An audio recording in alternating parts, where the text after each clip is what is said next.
இந்த சமூக நீதி அரசுன்னு சொல்றவங்கள பார்த்து கேட்கிறேன், நம்ம பட்டியலின சகோதரர்களுக்கு எத்தனை அமைச்சர் பதவி கொடுத்தீங்கன்னு கொஞ்சம் சொல்ல முடியுமா? ஆனா நம்மளுடைய அரசுல 8 அமைச்சர் பதவிகள் யாருக்கு? நம்ம பட்டியலின சகோதரர்களுக்கு. எல்லாம் நம்ம அண்ணன், நம்ம தம்பி, நம்ம தங்கச்சிங்க. அண்ணல் அம்பேத்கர் அவர்களுடைய கிட்டத்தட்ட 100 ஆண்டு கால கனவு இப்ப நிறைவேறி இருக்கு. நான் ஏன் கொஞ்சம் சவுண்டா பேசுறேன் அப்படின்னா அவங்களுக்கு கேட்கணுன்றதுக்காக, தப்பா எடுத்துக்காது. அதே மாதிரி பெண்களோட பாதுகாவலர் நாங்க தான் அப்படின்னு சொல்லிக்கிறவங்களை கேட்கிறேன், எத்தனை பெண்களுக்கு அமைச்சர் பதவியில இடம் கொடுத்தீங்க கொஞ்சம் சொல்ல முடியுமா? எங்க அரசுல 4 சகோதரிகளுக்கு அமைச்சர் பதவி கொடுத்திருக்கிறோம்.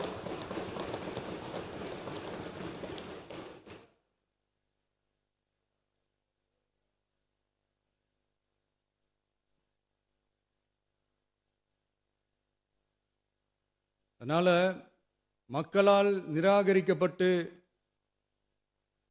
மக்களால் அகற்றப்பட்டவங்களுக்கு ஒன்னே ஒன்று சொல்லிக்கிறோம், தப்பே செய்ய மாட்டோம், ஊழலே செய்ய மாட்டோம், நேர்மையா தான் இருப்போம், நியாயமா தான் இருப்போம் அப்படின்னு சொல்றவங்களால மட்டும்தான் கூட்டணி ஆட்சி அமைக்க முன்வரும்.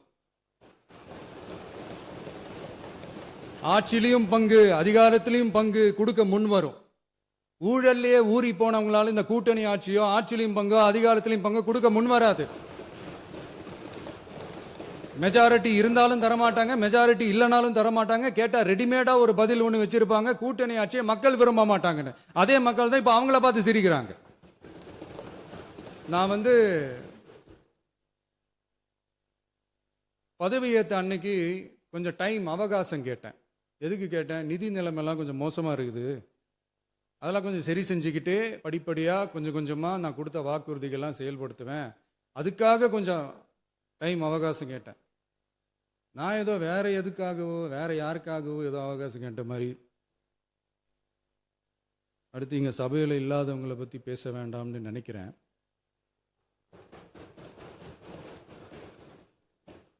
இங்கே நம்மளை பற்றி அவதூறு பரப்புறதோட மட்டும் இல்லாமல் இப்போ நம்ம மக்கள் மேலேயும் அவதூறு பரப்ப ஆரம்பிச்சிட்டாங்க.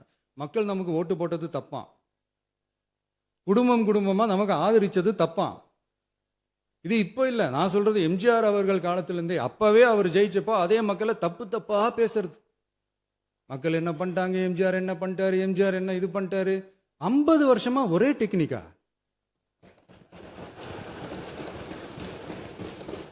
டெக்னாலஜி எல்லாம் மாறி வேற எங்கேயோ போயிட்டு இருக்கு பாஸ்.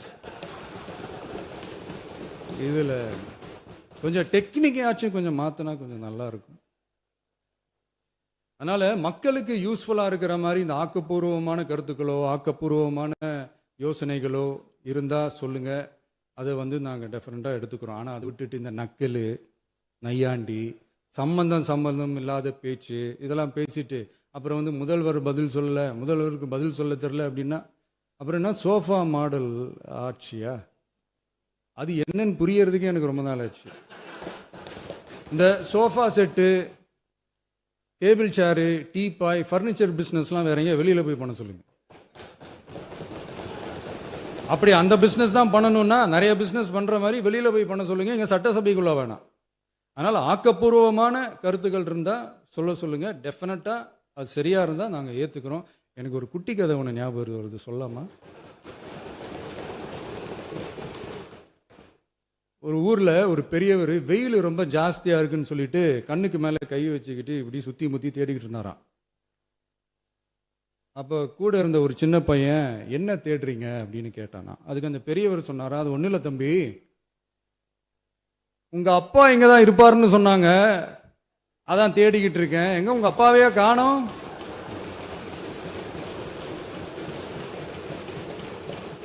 இல்லை, அந்த எங்களுக்கும் நக்கலா நையாண்டியா சம்பந்தம் இல்லாத குட்டி கதை இதெல்லாம் எங்களுக்கும் பேச தெரியும். அந்த கதையில பெரியவர் அப்படி சொன்னாராம், தப்பா எடுத்துக்காதீங்க. அந்த கதையில பெரியவர் அப்படி கேட்டாராம். அதனால யாரும் இங்க டென்ஷன் ஆக வேணாம். அதனால இன்னொரு இந்த என்னுடைய உரையை முடிக்கிறதுக்கு முன்னாடி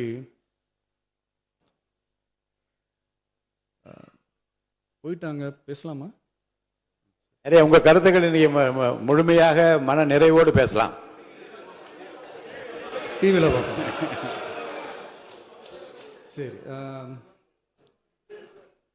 அதான் 5 நிமிஷம் பேசுனதுக்கே கொளத்தூரி இந்த ஆட்டம் அடிச்சு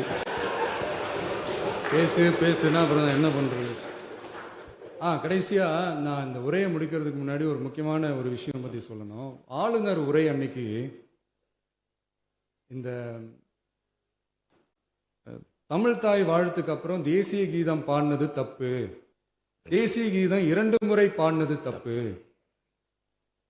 அப்படி ஒரு நிகழ்வு இதுக்கு முன்னாடி இந்த சட்டசபையில நடந்ததே கிடையாது, அந்த மரபையே மாத்திட்டீங்க, இப்படி ஒரு பெரிய ஒரு போர் மாதிரி எதிர்கட்சி சார்ந்தவங்கலாம் சொன்னாங்க இல்லையா?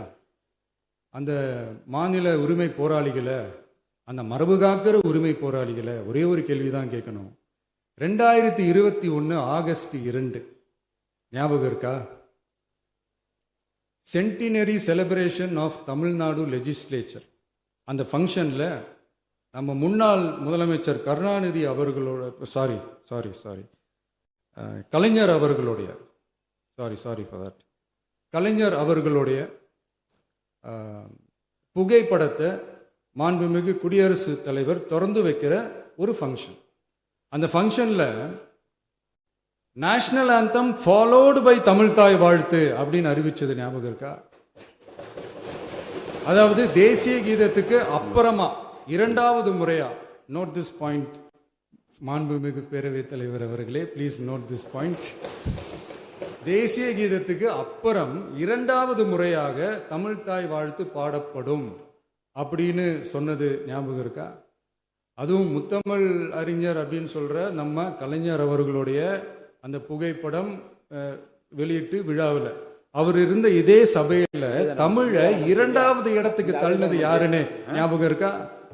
அது மட்டும் இல்ல, அந்த தேசிய கீதத்தை நாட்டுப்பண் நேஷனல் ஆந்தம்னு சொல்லி அதே ஃபங்க்ஷன்ல கடைசியா ஃபங்க்ஷன் முடியும் போது செகண்ட் டைம் தேசிய கீதம் பாடினதும் ஞாபகம் இருக்கா? இதே அவையில் தான், அது அவை குறிப்பிலும் இருக்கிறது, இதே அவையில் தான் நடைபெற்றது.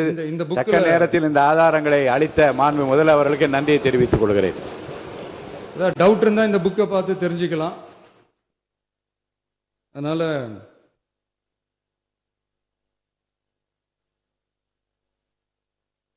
இதெல்லாம் கேட்டா என்ன சொல்லுவாங்கன்னா, அது ஜனாதிபதி கலந்துகிட்ட ஃபங்க்ஷன், அதெல்லாம் அப்படிதான், அதெல்லாம் கண்டுக்க கூடாது அப்படின்னு சொல்லுவாங்க.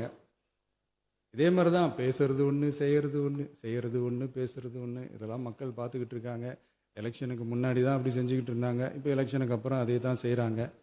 இந்த விஜயையும் சாமானியர்களின் உண்மையான சமூக நீதி அரசையும் அவமானப்படுத்துறதுக்கு தான் அவங்களோட அந்த பொலிட்டிக்கல் சீனியாரிட்டி அது பயன்படுத்துது போல. சரி, செய்யட்டும், நல்லா செய்யட்டும். இப்போ ஆனாலும் நம்மளுடைய மாநில உரிமை, மொழி உரிமை, உத்தம உத்தரர் போல வேஷம் போடுற எதிர்கட்சிக்கு ஒன்றை மட்டும் ஆணித்தரமாக சொல்றோம். உங்களை மாதிரி தமிழ்னு சொல்லிக்கிட்டு, மொழி, பண்பாடு, கலாச்சாரம்னு சொல்லிக்கிட்டு ரெட்டை வேஷம் போடுறவங்க நாங்க கிடையாது. உலகெங்கும் வாழும் என் தமிழ் சொந்தங்களுக்கு நம்முடைய உத்தரவாதம் தமிழ் தான் எங்க உயிர் நாடி அப்படின்றத மறக்க மாட்டோம். இப்பவும் சொல்றோம், மாநில உரிமையில எப்பவும் உறுதியா இருப்போம். அதே சமயத்துல அரசியல் வேற, ஒன்றிய மாநில அரசுகளுக்கு இடையே இருக்கிற நிர்வாக அணுகுமுறை வேற. இதுல நாங்க ரொம்ப தெளிவா இருக்கிறோம். அதனால எங்களுக்கு பாடம் எடுக்கிறதா நினைச்சுக்கிட்டு உங்க வேஷத்தை நீங்களே கொஞ்சம் கொஞ்சமா கலைச்சிக்கிட்டே வரீங்க, மறந்துடாதீங்க. அப்புறம் நேத்து எதிர்கட்சி தலைவர், மாண்புமிகு எதிர்கட்சி தலைவர் பேசும்போது நிறைய பேசினாங்க. அதுல ஒண்ணு மட்டும் அரசு சொல்றதா நினைச்சுக்கிட்டு நம்மளை இன்டைரக்டா ஈவில் அப்படின்ற அந்த வார்த்தையை யூஸ் பண்ணாங்க. எனக்கு ஒன்று தான் சொல்லணும்னு தோணுது. ஈவில்ஸ்னு டெவில்ஸ் பேசக்கூடாது.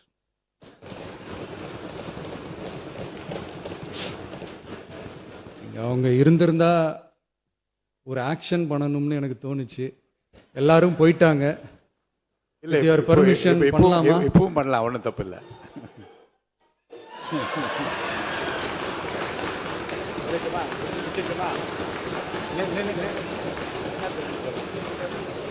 யார் சொல்லணும்? எழுந்து சொல்லணும், உட்காந்து சொல்லட்டுமா?